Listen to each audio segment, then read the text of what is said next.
नमस्कार. माझे नाव किस्मत शांताराम जोशी.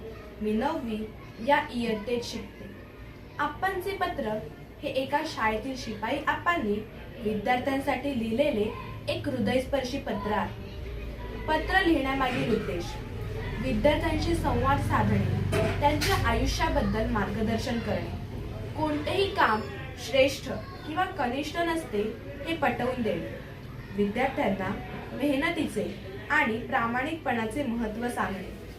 आपल्या संवेदनशील लेखणीमुळे मराठी जनसमूहात मानाचं स्थान मिळवलेल्या लेखक अरविंद जगताप यांच्या एका पत्राचं कुमार भारतीने 10वी इयत्तेच्या मराठीच्या पुस्तकात समावेश केला आहे. चला हवा येऊ द्या या लोकप्रिय विनोदी कार्यक्रमाच्या माध्यमातून अरविंद जगताप यांनी लिहिलेली पत्र महाराष्ट्रभर पोहोचली. आता शालेय अभ्यासक्रमात सुद्धा अरविंद जगताप यांच्या पत्राला स्थान मिळाले आहे. आप्पांचे पत्र या नावाने 10वी इयत्तेसाठी अरविंद जगताप यांच्या पत्राचा धडा आहे. यात विद्यार्थ्यांना उद्देशून शिपाई काकांनी पत्र लिहिले आहे. आपल्या नेहमीच्याच भिडणाऱ्या शब्दात अरविंद जगताप यांनी पत्र लिहिले आहे. पत्रातील मुख्य मुद्दे: विद्यार्थ्यांच्या चिंता आणि अभ्यासाबद्दल आप्पांचे मत. चिंतेने फक्त कपाळावरच्या आठ्या वाढतात, गुण वाढत नाही. विद्यार्थ्यांपेक्षा पालक जास्त चिंतेत असतात. मेहनतीने अभ्यास केला तर चांगले यश मिळते. कोणतेही काम श्रेष्ठ किंवा कनिष्ठ नसते. कामाची प्रतिष्ठा त्याच्या प्रकारावर नव्हे तर मेहनतीवर ठरते. मोबाईल महत्वाचा, पण चार्जर नसेल तर त्याचा उपयोग नाही. क्रिकेटपटू महत्वाचा, पण खेळपट्टी तयार करणाऱ्याचे महत्त्व मोठे. डॉक्टर आणि नर्स दोघेही महत्वाचे आहेत. करिअर निवडताना वेगळ्या मार्गाचा विचार करा. प्रत्येक जण डॉक्टर आणि इंजिनियर झाला तर इतर क्षेत्रात कोण जाईल? विद्यार्थ्याने फुलपाखरांप्रमाणे नवीन गोष्टी शिकाव्यात. मधमाशांकडून मेहनत आणि संघभावना शिकायला हवी. समाजसेवेचे महत्त्व: मुंबईतील व्यक्ती गळणारे नळ दुरुस्त करून लाखो लिटर पाणी वाचवतो. एका विद्यार्थ्याने वाढदिवसाचे पैसे वापरून झोपडपट्टीतील मुलांसाठी पूल बांधण्यास मदत केली. समाजासाठी चांगले कार्य करणे हे मोठ्या यशापेक्षा अधिक महत्त्वाचे आहे. झाडांचे महत्त्व आणि निसर्ग संवर्धन: मोठी माणसे सावली देत नाही, पण झाडे अनेक पिढ्यांसाठी उपयोगी असतात. भारतातील प्रत्येक माणसाने 10 झाडे लावली तर देश निसर्ग संपन्न बनेल. फुलपाखरे, पक्षी, झाडे यांचे संरक्षण करणे गरजेचे आहे. यशाचा अर्थ आणि शिक्षणाचे खरे महत्त्व: केवळ परीक्षेतील गुण नव्हे तर संपूर्ण व्यक्तिमत्व विकास महत्त्वाचा. शाळेच्या भिंतीवर नाव असण्यापेक्षा ग्रंथालयात पुस्तक असणे अधिक महत्त्वाचे. 10वीच्या गुणांपेक्षा आयुष्यातील यश महत्त्वाचे आहे. चिंता, विवंचना, काळजी हे शब्द कसे अगदी कायम आपल्या सोबत असतात. आजच्या जागतिकीकरणाच्या युगात समाज अतिशय प्रगत झाला आहे. त्याबरोबरच प्रचंड स्पर्धा निर्माण झाली आहे. या गळेकापूस स्पर्धेत टिकाव धरून ठेवताना मनुष्य चिंताग्रस्त होऊन जातो. आयुष्यातील लहान सहान आनंद त्याला लुटता येत नाही. सततच्या ताणामुळे हळूहळू शरीरातील ग्रंथींचे असंतुलनही सुरू होते. चिंतेमुळे थकवा येतो. अकाली केस पिकणे, गळणे अशा तक्रारी उद्भवू लागतात. बरेच वेळा मध्यम वयातच लोकांना रक्तदाब, मधुमेह यांसारखे आजार जडलेले असतात. ते चिंतेमुळे. या साऱ्यांचा परिणाम मनावर होऊन नैराश्य येण्याचीही शक्यता असते. अशा प्रकारे चिंतेमुळे शरीर व मन दोहोंवर अनिष्ट परिणाम होतात. कोणतेही काम हे कमी दर्जाचे नसते. प्रत्येक कामाचे काही ना काही महत्त्व असते. ही गोष्ट सिद्ध करणारे प्रत्येक अनुभव आपल्या आयुष्यात आपल्याला नेहमीच येत असतात. मोठमोठ्या शस्त्रक्रिया करणारे डॉक्टरचे काम अवघड म्हणून महत्त्वाचे असते. त्यासोबत ऑपरेशन थिएटरची स्वच्छता करणाऱ्या स्वच्छता कर्मचाऱ्याचेही काम महत्त्वाचे असते. त्याच्या स्वच्छतेमुळे रुग्णांचे जंतूंपासून संरक्षण होते.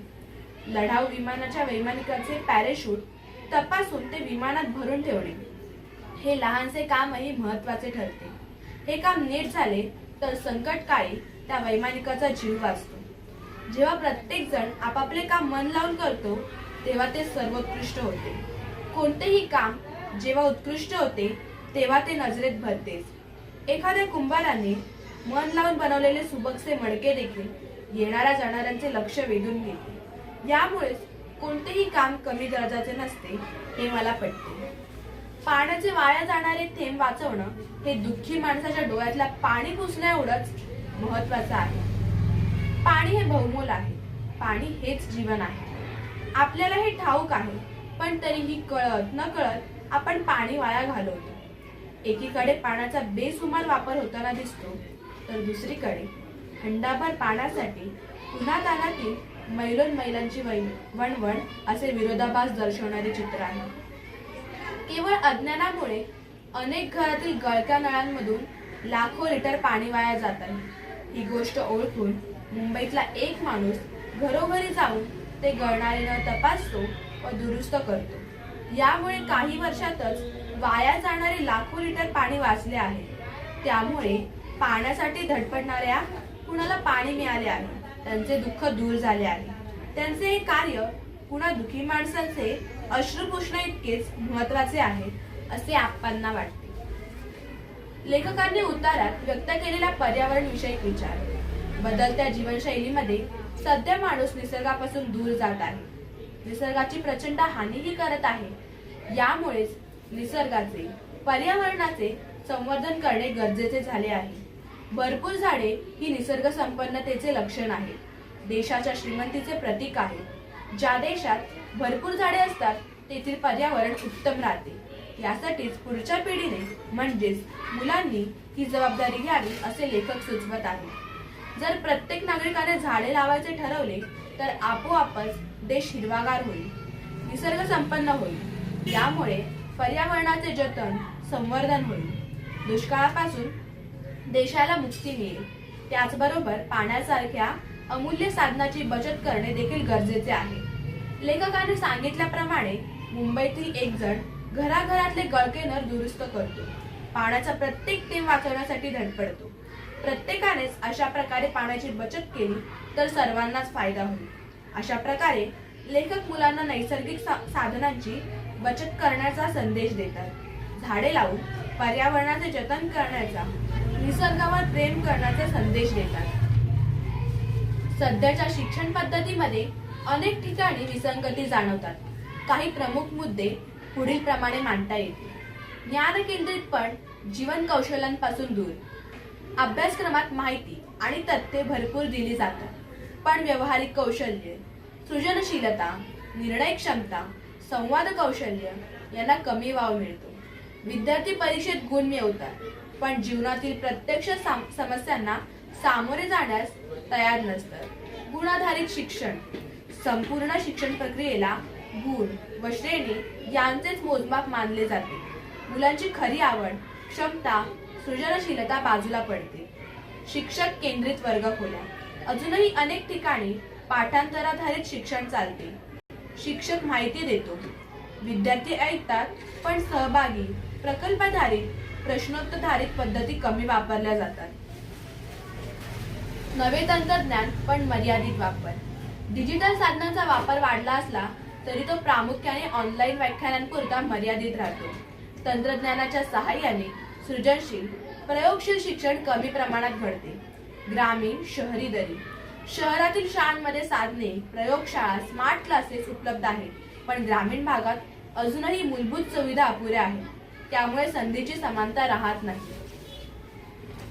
रोजगाराभिमुखतेचा अभाव। आजचे शिक्षण बहुतेक वेळा नोकरी किंवा करिअर यांच्याशी प्रत्यक्ष निगडीत नसते। रोजगार बाजारातील कौशल्ये अभ्यासक्रमात पुरेशा प्रमाणात समाविष्ट नाही। संस्कार व मूल्य शिक्षणाची कमतरता। शालेय पातळीवर चारित्र्य, नैतिकता, समाजशीलता यांवर अपेक्षित भर दिला जात नाही। परिणामी विद्यार्थी यशस्वी होतात, पण संवेदनशील नागरिक म्हणून घडण्यात उणीव राहते। एकंदरीत परीक्षा प्रधानता, व्यावहारिक शिक्षणाचा अभाव, असमान संधी व मूल्य शिक्षणाची उपेक्षा ही सध्याच्या शिक्षण पद्धतीतील मुख्य विसंगती आहेत। धन्यवाद।